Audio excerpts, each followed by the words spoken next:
Assalamualaikum warahmatullahi wabarakatuh. Perkenalkan, nama saya Rintan Cahyarani, perwakilan dari kelompok 4.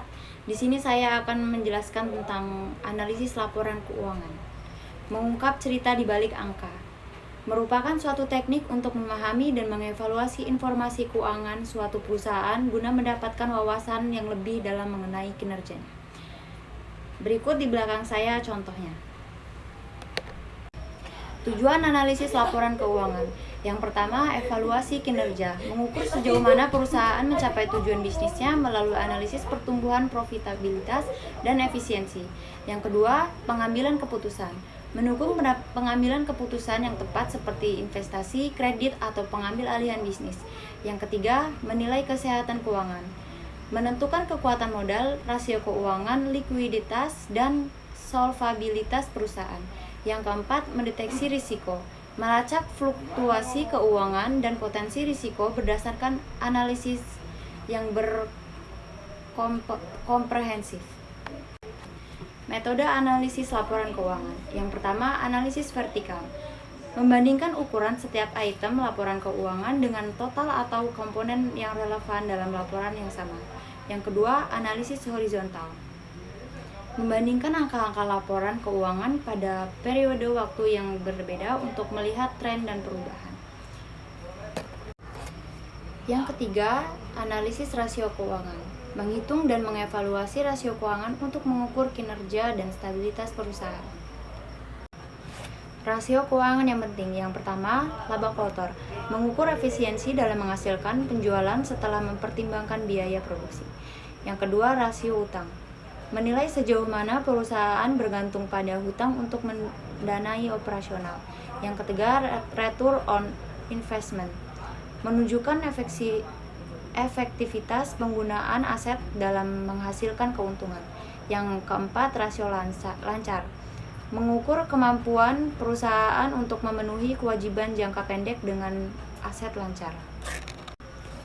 Interpretasi hasil analisis. Yang pertama, positif. Namun ada peningkatan laba bersih sebesar 12% pada tahun ini dibandingkan tahun lalu, menandakan pertumbuhan yang baik. Yang kedua, peluang. Tren penjualan yang terus meningkat menunjukkan pangsa pasar yang kuat dan peluang untuk ekspansi bisnis. Yang ketiga, tantangan. Rasio utang yang tinggi menunjukkan risiko keuangan yang cenderung lebih besar dan ketergantungan pada pembiayaan luar. Yang keempat, rekomendasi. Diperlukan pengendalian biaya yang lebih baik dan diversifikasi sumber pembayaran untuk mengurangi risiko keuangan. Contoh aplikasi analisis laporan keuangan. Yang pertama, penilaian kredit. Bank menggunakan analisis laporan keuangan untuk mengevaluasi kelayakan kredit calon peminjam. Yang kedua, evaluasi bisnis. Calon investor menganalisis laporan keuangan untuk menentukan potensi profitabilitas perusahaan yang akan diinvestasikan. Yang ketiga, pengambilan keputusan. Manajemen menggunakan analisis laporan keuangan untuk membuat keputusan taktis dan strategis dalam menjalankan perusahaan. Selanjutnya, kesimpulan dan rekomendasi. Analisis laporan keuangan adalah alat yang sangat berharga dalam evaluasi kinerja perusahaan, pengambilan keputusan, dan penilaian risiko. Dengan menguasai metode dan memahami rasio yang penting, kita dapat membongkar sejumlah wawasan tentang keadaan keuangan dari prospek bisnis suatu perusahaan.